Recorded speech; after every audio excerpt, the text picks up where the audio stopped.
nila na, sir, ano yung magiging trabaho talaga nila? Mag-iikot, magdagdag sa police force?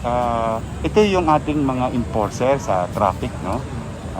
Ang ginawa natin, para manatili pa rin ang kaayusan sa trapiko, yung kalahati ay mananatili sa kalsada upang magpatupad ng mga batas traffic. At yung kalahati naman, which is about 400, will be converted as COVID Marshal.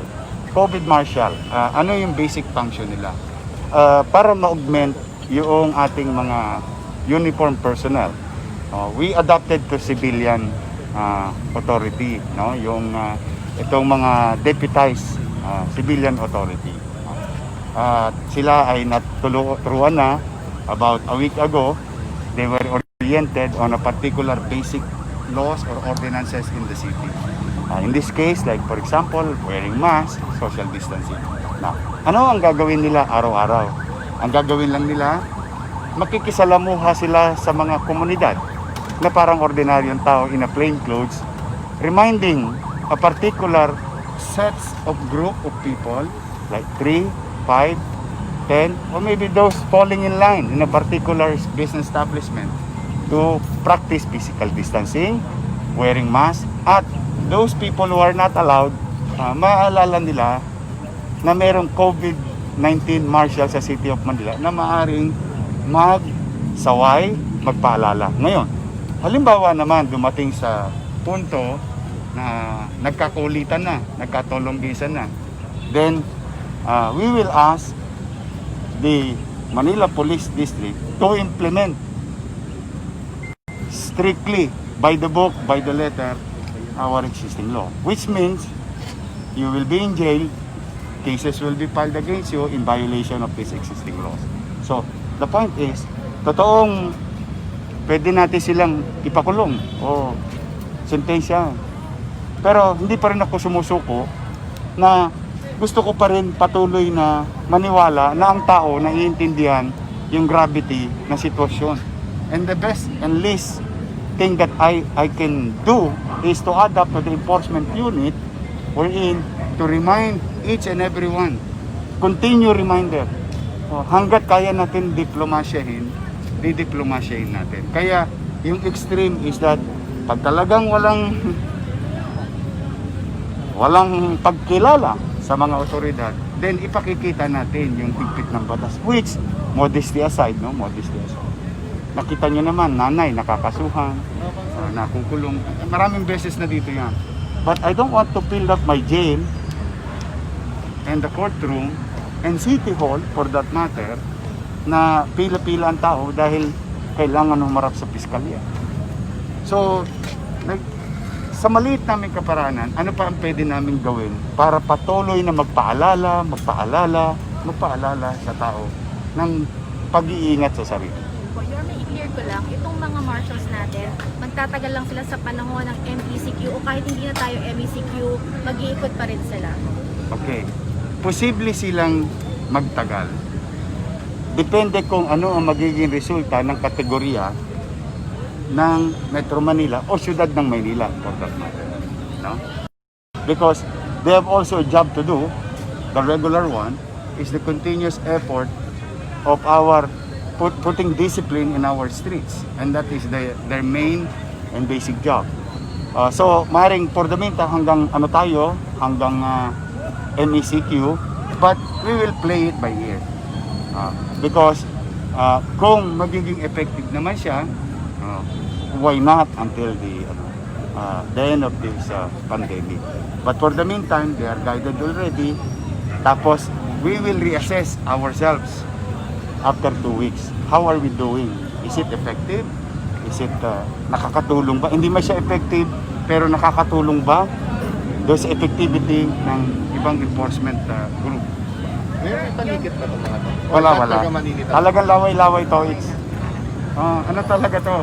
Sabi ko nga, patsagaan tayo, kahihiyaan tayo, but alam mo, ang bawat pangungusap nagtatapos sa tuldok. At ang lahat ng bagay ay may tuldok. At yun sana wag hanapin ng tao. Kasi we are going to be forced to implement our own laws in our city. Your thoughts about MECQ and sa palagay nyo, mayroon ba itong maitutulot sa local government? Kasi di ba, kayo nag-usap-usap kayo mga mayors kung dapat bang MECQ, pero ano ba napag-usapan? Yun. Well, we always subscribe to the decision of IATF because as we can see, we must act in unison. This is a pandemic. This is a universal problem, and we must act all together in one. No? Okay. Now, yung MECQ is really mahirap kasi maraming maapekto ang tao. Ngayon na, wag na muna natin kasi ilan na nawawalan ng trabaho, ilan na naman nawawalan ng negosyante. It takes time. But basically, on set, actual, ngayon lang. Kung hindi tayo nagdesisyon na bigyan natin ng pagkakataong kumita at magkaroon ng option para sa sasakyan ng mga empleyado, 19,000 will go hungry today.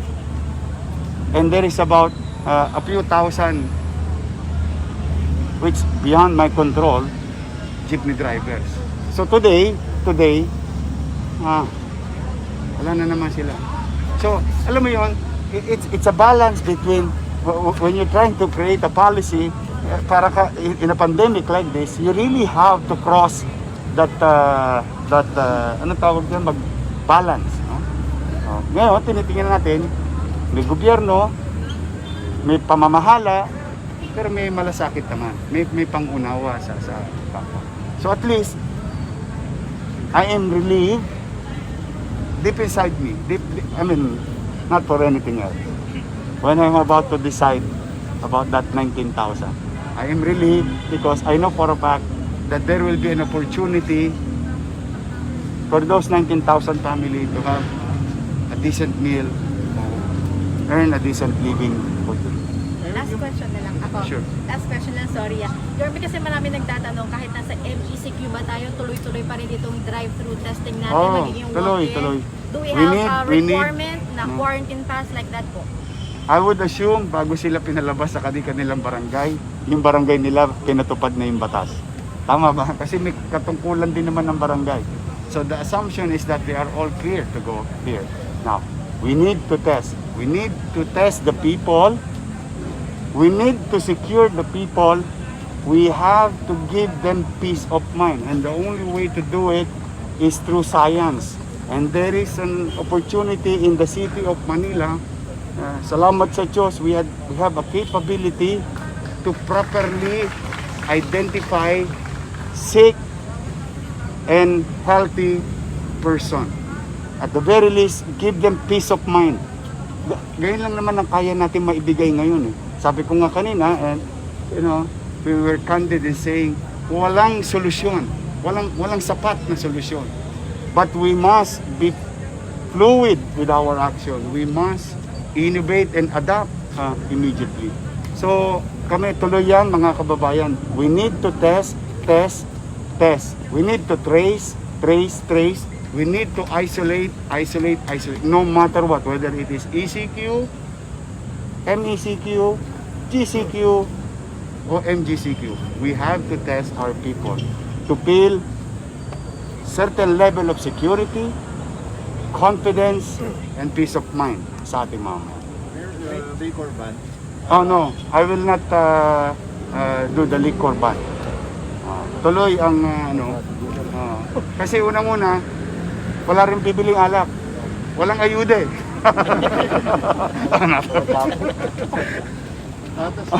Sa akin last na may nagkaroon daw kayo meeting ako with doctors. Yeah. We had a meeting with the doctors. This is what we call health sector group ng Manila. Nag-adapt kami ng mga bagay. Paano namin matutugunan yung maliit na request. Napakaliit lang na request ng mga doktor, nurses, and medical health workers. So, kami, inisip namin, paano namin maiibsan yung dinaranas nilang bigat, pagod. Sa awa ng Diyos, after brainstorming for almost half day, we came up with a policy, internal, and we came up with a plan, internal, within our medical institution. And our directors of our hospitals, which is 6, Huwag tayo malilito nga pala. Hindi, may mentioning ko na para hindi na tayo malito. GAT Andres Bonifacio Hospital, OSAM, Hospital ng Sampaloc, Justice Sebad Santos, Hospital ng Santa Ana, Hospital ng Maynila, at saka Hospital ng Tondo are properly guided, and they're going to execute some plans and policy para magkaroon ng, alam mo yung concept ng mabilis ang relievo. Ayun, parang ganon. The least thing that I can say. So paano mangyayari yung mayor? Kasi di ba 2 weeks sila dati. Ngayon, magkano, ilan na lang ang ano nila? Well, schedule nila? I leave it to our directors of the hospital because every hospital has a category, no? So, and every hospital has a number of bed capacity and number of medical workers. So, may variation. So, kaya ang ginawa namin, generic order, bibigyan sila ng otoridad as long as at the end of the day, yung hospital fully functional to the limit. Ibig sabihin, we can still reach the limit capacity to function efficiently without affecting the emotion, psychological, or physical burden or weight sa mga medical frontliners. Mayor, kumusta ngayon ang capacity ng 6 na binanggit ng hospital? Naku, Diyos ko, malapit na. Ilang percent? Malapit na. So, I think we're reaching now the 85% margin. Yes. Kaya, hindi talagang ako panawagan ko mga kababayan, naku, makisuyo lang talaga. Ingatan nyo na sarili ninyo, disiplinahin nyo, dahil susunod niyan, pag nangyari po yan, punong-puno na, sa kalsada na po kayo gagamutin, sa basketball court na kayo gagamutin, sa barangay hall na kayo matutulog, dahil, kalsada. Wala pong paglalagakan. Kaya kailangan talaga nating pag-ingat. Ingat lang. Sabi nga ni John Lloyd, ingat. Ingat. Thank you. Yes. Ilan pang quarantine facility ang Thank you for asking. We have 12, no? And we are another one incoming. About 60 beds in MLQ. Now we are now on the development stage ng PLM. Yung PLM basketball court, para hindi matakot naman o kabahan yung iba, no? Sa basketball court po, it's a secluded area. Well, PLM students knows this. It's a secluded area na hindi namin kailangan pumasok sa PLM. Then San Andres Complex will be re-equipped, redesign, retrofit for the possible surge or needs for quarantine facility. So, may awa ang Diyos. So, by katapusan ng buwan, baka magkaroon na kami or first week of September, 15. From on top of 12, so may additional kami 3. Okay? Thank you. Ingat.